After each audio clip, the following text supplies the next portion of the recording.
요양보호사 자격증 한 번 시험으로 끝내기 라니생과 요양보호 수업입니다. 오늘은 투약독기인데요.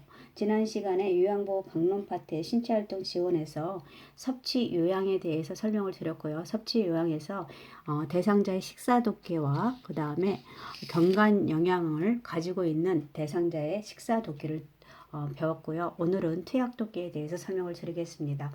투약을 드릴 때는 우리가 정확한 대상자를 확인해야 되고요. 정확한 약물을 확인해야 되고, 그리고 정확한 용량과 정확한 경로, 정확한 시간에 투여되고, 그리고 투약 후에 평소와는 다른 이상 반응이 나타나는지 관찰할 수 있어야 됩니다. 그래서 이 5가지 원칙을 지켜주시면서 투약을 하도록 하시는 것이 좋고요. 그리고 돕는 방법을 보면은 약의 종류에 따라서 가루를 만들 수 있는 약도 있고, 그리고 그대로 약을 투약해야 하는 약이 있는데, 되도록이면 약국에서 가져온 상태로 투약되도록 도와야 되고요. 그리고 대상자의 신체 상태로 인해서 약을 삼키지 못할 경우 요양보호사가 임의로 약을 갈거나 쪼개지 말고 약사나 의사에게 문의해서 지시에 따르는 것이 좋습니다. 그리고 유효기간이 지났거나 확실하지 않는 약은 절대 사용하지 않고요. 처방된 위의 약을 섞어주지 않고 잘못 복용했을 경우는 시설장이나 관리 책임자에게 보고해야 합니다. 그리고 대상자가 약을 잘못 복용했을 경우 부작용을 관찰한다. 이런 문제가 나왔을 때, 이런 애시가 나왔을 때 이것은 오답입니다. 아까 위에서 말한 것처럼 잘못 복용했을 경우는 시설장이나 관리 책임에게 즉시 보고하도록 좋고요. 부작용을 관찰할 수 있는 하면 안 됩니다. 즉시 보고할 수 있도록 하셔야 합니다. 그리고 금식인 경우에도 혈압약 등 매일 투약해야 하는 약물은 반드시 투약해야 하고요. 그리고 경구약 돕기에서는 보면은 우선 손을 씻고 약 포장지에 대상자의 이름을 확인하고요. 경고 투여가 가능한지, 금식인지 아니면 대상자가 오심과 구토가 있지는 않는지 확인한 다음에 약을 드릴 수 있도록 해야 되고, 그리고 침상 머리를 높여서 반자위를 취해주고 투약 절차를 설명하도록 하는 것이 좋습니다. 그리고 물을 충분히 제공해서 약을 잘 삼키게 하고 위장관에서 잘 흡수되게 해야 되고요.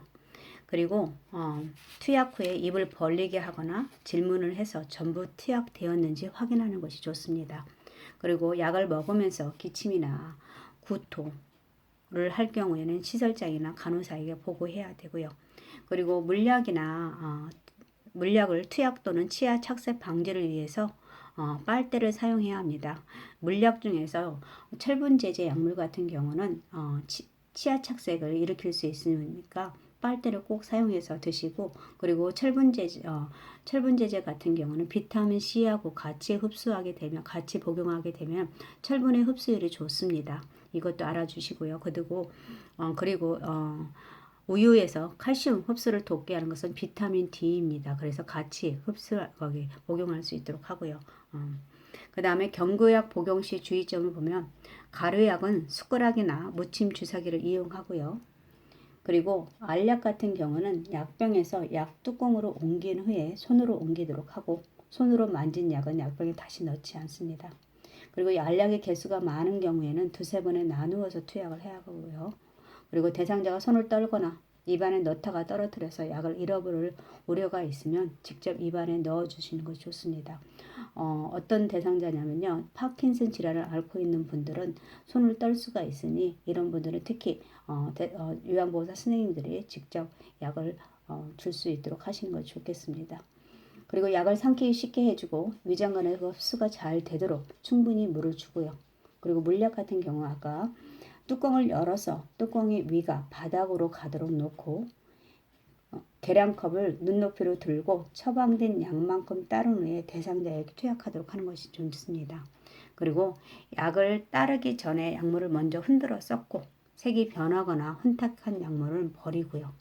그리고 라벨이 젖지 않도록 용액병이 라벨이 붙은 쪽을 잡고 라벨의 반대쪽 방향으로 용액을 따라주는 게 좋고요.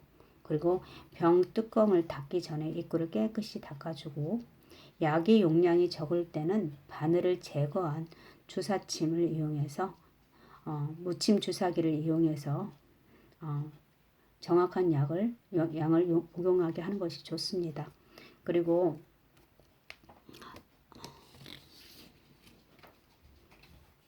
그 다음에요. 안약 투여가 있는데 안약은 보통 약병의 대상자 이름을 똑같이 확인을 하고요. 약품의 유효기간이라든지 점적 방울수를 확인해야 합니다. 그래서 멸균수나 생리식염수에 적신 멸균솜으로 눈 안쪽에서 바깥쪽으로 닦아주고요.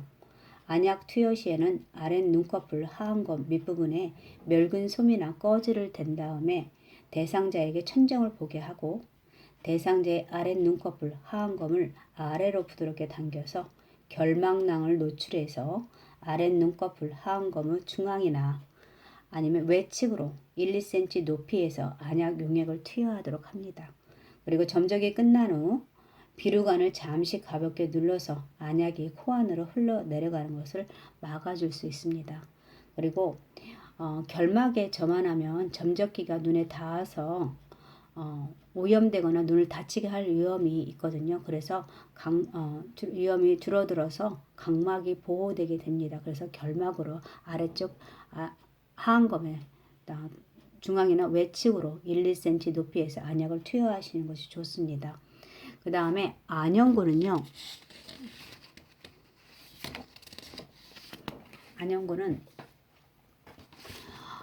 안연고를 사용할 때는 처음에 나오는 것은 꺼즈로 닦아버리고요. 그리고 아랫눈 하안검을 잡아당겨서 아래 결막낭 위에 튜브를 놓고 안쪽에서 바깥쪽으로 안연고를 2cm 정도 짜 넣어줍니다.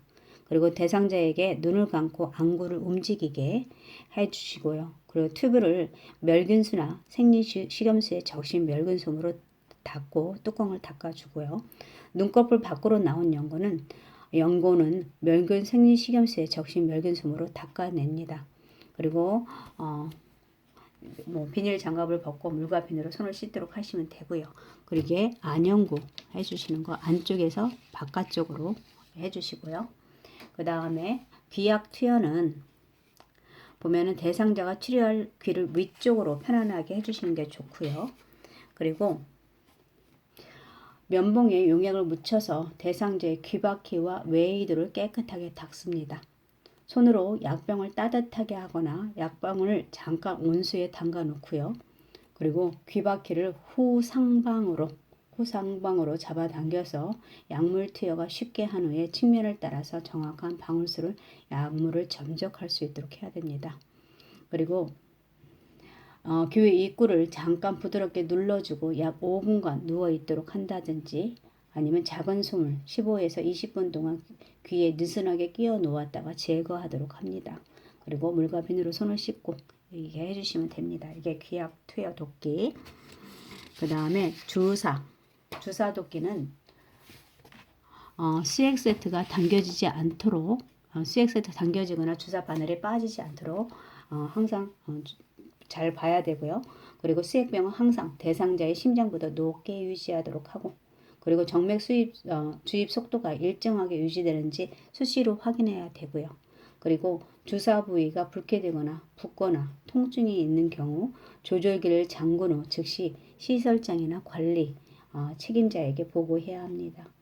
그리고 간호사가 바늘을 제거한 후에는 1, 2분간 알코올솜으로 지그시 누르고 절대 비비지 않도록 합니다. 비비게 되면 어떻게 되죠? 멍들죠? 그렇기 때문에 꼭 알아두시고요. 그 다음에 약 보관하는 방법은 처음에 주의사항을 보면은 모든 약물은 치매 대상자, 아동, 애완동물의 손이 닿지 않는 곳에 보관하고요. 그리고 유효기간이 지난 약물은 폐기하는 것이 좋습니다. 그리고 치매 대상자의 약은 안전한 곳에 보관하고 가능하면 약상자에 잠금 장치를 해주는 것이 좋고요. 그렇게 해주면 되고 그 다음 알약은 원래 약 용기에 넣어서 건조한 곳에 보관해야 습기가 차지 않고요. 그리고 햇빛을 피해서 보관해야 약 성분이 변질되지 않습니다. 그리고 가료약은 가료약을 먹일 때는 사용하는 숟가락에 이물질이나 물기가 있으면 변하기 쉽기 때문에 물기가 없는 숟가락을 사용하고요. 그리고 시럽제 같은 경우는 물약은 서늘한 곳에 직사광선을 피해서 보관하고 약병에 쓰인 보관 방법에 따르고요. 오랫동안 먹지 않다가 다시 먹는다면은 색깔이나 냄새를 확인해서 이전과 다르면 폐기하도록 합니다. 그리고 약 용기째 빨아먹지 않도록 하고, 그리고 만약에 약 용기째 빨아먹으면 어떻게 되겠어요? 침이 약에 섞여 들어가서 변질될 수 있기 때문에 반드시 깨끗한 플라스틱 계량컵이나 스푼에 덜어 먹어야 합니다. 그리고 계량컵은 어디에서? 눈높이에서 따르도록 하고요. 꺼낸 시럽을 다시 병에 넣으면 약이 변질되는 원인이 될 수 있으니까 잘못 따른 약은 버려야 합니다. 그리고 안약과 귀약 같은 경우는 보관을 어떻게 하냐면 투약 후에 생리식염수로 솜으로 잘 닦아서 상온에 그늘진 곳에 보관하시는 것이 좋습니다. 오늘은 투약도끼에 대해서 설명을 드렸고요. 다음 시간에는 배설도끼에 대해서 설명을 드리겠습니다. 오늘 같이 공부해 주신 선생님들 감사합니다. 다음 시간에 뵙겠습니다.